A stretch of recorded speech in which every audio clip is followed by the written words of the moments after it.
Today I'm ready to read chapter 4, and I'm excited to hear a little bit more about Sistine. Sistine was in Rob's 6th grade homeroom class.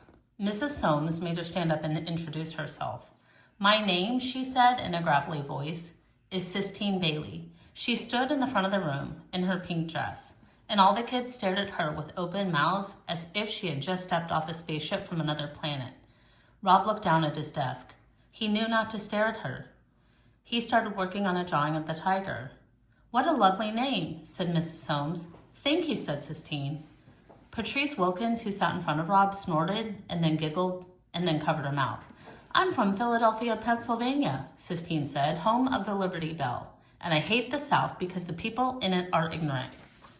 And I'm not staying here in Lister. My father is coming to get me next week." She looked around the room defiantly.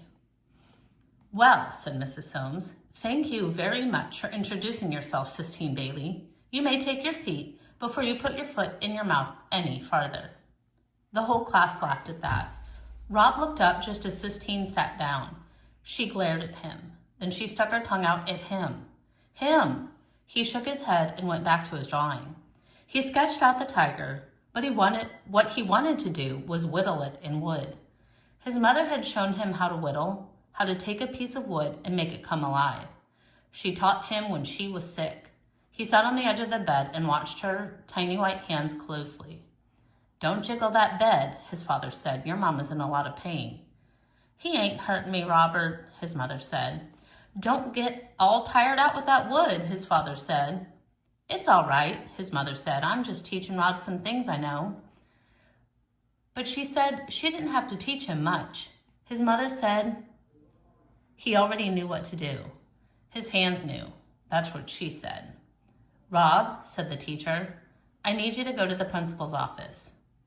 Rob didn't hear her. He was working on the tiger, trying to remember what his eyes looked like. "Robert," Mrs. Soames said. "Robert Horton?" Rob looked up. Robert was his father's name. Robert was what his mother had called his father. "Mr. Flemmer wants to see you in his office. Do you understand?" "Yes, ma'am," said Rob. He got up and took his picture of the tiger and folded it up and put it in the back pocket of his shorts. On his way out of the classroom, Jason Utmeyer tripped him and said, "See you later." And Sistine looked up at him with her tiny black eyes. She shot him a look of pure hate.